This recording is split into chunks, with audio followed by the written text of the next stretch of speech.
Waking up this morning or going through the night, did you expect the results to be as so close as we have them, Dr. James? Well, I was watching last night, and I think it was after 1 o'clock or close to 1 o'clock. When I saw the trend, it seemed very clear that Donald J. Trump was going to win, but I could not wait for the specific results. That is to say, who would be first to 270, who would win Florida, who would win North Carolina, who would win Pennsylvania. I couldn't wait because I felt that there was no point because the trend was clear and I needed to sleep and to get up this morning early. So I wasn't surprised, given the time I went to bed, that I was disbelieving, but I wasn't surprised when I got up this morning and turned on the TV and learned that Donald J. Trump was the president-elect, that CNN and other media houses were calling the election in his favor. So I was disbelieving, but I expected it given the time at which I retired last night. Why did so many polls show a larger margin of victory for Hillary Clinton? That's a very good question. It is a question that analysts all over the world, including, of course, especially in America, will be debating for years to come. Not only for a few days. You remember Donald Trump said that the media was rigged, but he did not offer any evidence of a rigged media, right? Now, I don't know that he thought that the media was rigged in the sense that the polls were saying things that we have now come to question. Maybe he was saying that as well. But how could he know? Did he have his own polls that he was doing? I don't know, but we will be discussing this thing for a long time. Is it that people had become so accepting of Trump's indecency, of his unsuitability for the top office in the world, that our methodologies, the methodologies that the pollsters use, lacked the rigor that was required. They took things for granted to such an extent. And we don't know that the methodologies suffered from a lack of sufficient rigor, because that's one of the questions I can't answer, because I am one of those who rely on the polls, but the polls must be well done, of course. We don't have the breakdown, nor can we follow that all the time, the breakdown of the sample, the population samples used and so on. We don't know the rigor with which the telephone interviews were conducted, and certainly we don't have access to their analyses. We assume that people are accustomed polling, and polling in large populations, and people who you know, have a record of doing things pretty accurately could stumble as dramatically as virtually all the pollsters have stumbled. So that's a question that your humble analyst cannot answer at this time. It's going to occupy the attentions of pollsters all around the world, analysts, historians, you know, political scientists. But it is quite stunning and numbing, perhaps, to some people.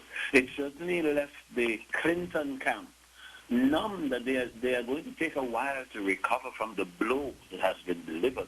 Because all the indications were that Hillary would win.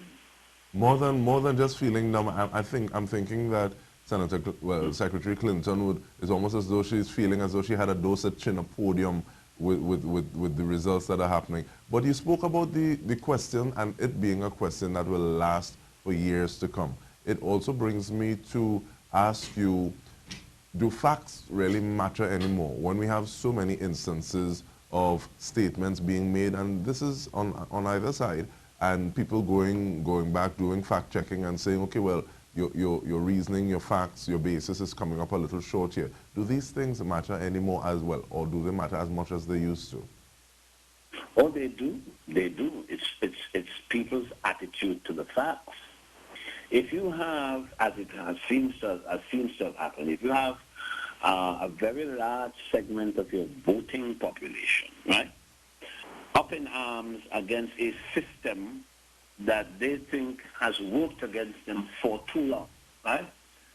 If you get a vast number in the population saying that we have been undone by government in Washington, we have been undone by the establishment, we have allowed the world to take advantage of us, and so on. The politicians have lost touch with our needs. We are in economic, financial trouble here in America. Jobs are lost and are exported overseas. Immigrants are coming in and are taking up jobs that we should be having.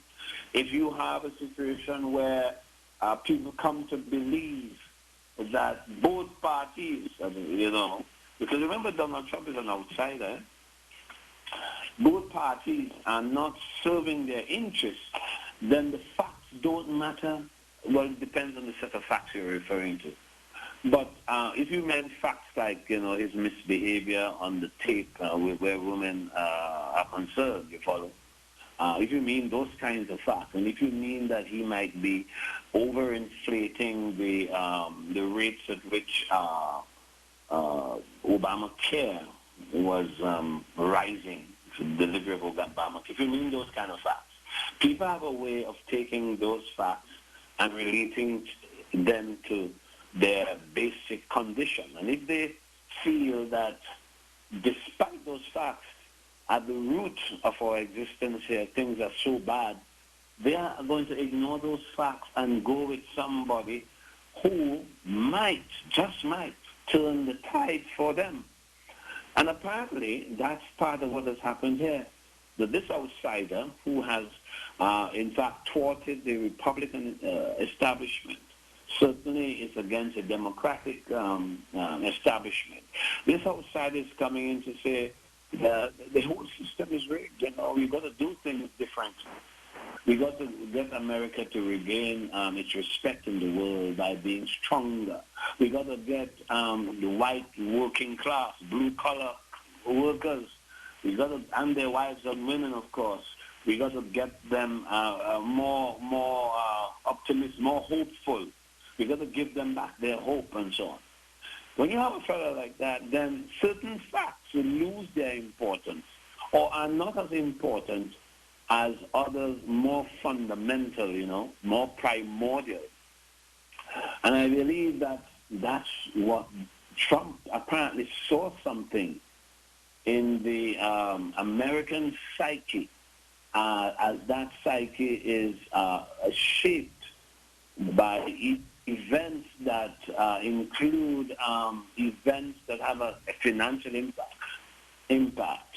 Trump apparently saw something that he exploited, of course, that even the brightest and the most experienced pollsters did not see.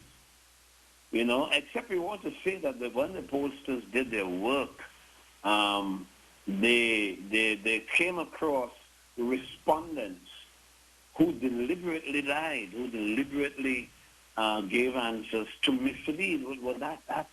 What a hell of a thing that would be if that is the case. How would we know for sure that a sample would deceive pollsters? Now I'm only talking like this because I find it extremely hard to allow that pollsters, experienced pollsters, would fool and deceive themselves to that extent. And the thing is, it's not just one, but is in terms of it being a relative outlier. But some people have described this as an echo, one of the concentric ripples of Brexit. Do you think that the American population or populace will wake up this morning with the same type of regret? No, I don't think so. I mean, lots of people in America, I imagine, have awakened with that kind of regret. But remember, it's a democracy in which we work, right? And I'm not so sure who has won the popular vote just yet. And it's quite possible that Clinton has won it, and will win it, but we're not sure, right? But you know the system works, you've got to win at least 270 votes. There are lots of people in the different states, right, who have so voted as to say we are the majority here, right? So a lot of people would not regret what has happened. Obviously, individually, you can't be sure, but it's quite clear that there is a chord in the population with which Donald Trump resonated, or which resonated. There was an approach on the part of Donald Trump which resonated with a majority of the population. So there might be some Brexit kind of regret, remorse, but at this stage, it would seem to me that the American people in their majority have spoken, and I'm not so sure they're going to regret that right now. The regret, if it does come at all, will be a regret that develops over time when Trump, of course, is faced with the monumental task of effecting the policies that he outlined on the campaign trail. Of course, he promised quite a lot of stuff, right? One of them, of course, is closing the borders by building this long, so-called beautiful wall, right? You know that. Yes. Now, how he's going to do that? Of course, the whole related to that, the question of deporting undocumented immigrants, right? The business of disallowing the whole Muslim religious community from entering the United States until, according to him, they find out what's really going on. Remember, he talked about renegotiating trade deals with NATO and NAFTA. And, he does seem to be against globalization. The exportation, according to him, of American jobs to China and some other parts of Asia. It's how he's going to effect that sort of change that is going to matter eventually, and that would cause perhaps some remorse, but that will take a little while, And there are other things we can talk about, how is he going to heal himself, I'm talking about his relationship with his own party. I don't know that people just press a light switch and achieve synchrony with Donald Trump. He's not like human beings don't operate like that. So how he's going to make peace with his own party, and he will need to make peace with that party. The party, of course, is divided. Except, there is this instant conversion, which I don't believe in. But, there are lots of challenges that he faces. And it seems to me that those challenges are, when they arise and how he gropes with them, how he deals with them, are going to determine people's attitude, whether they regret or whether they say, okay, this is the way to go, because what was in place was not working for us, so let's give it a try.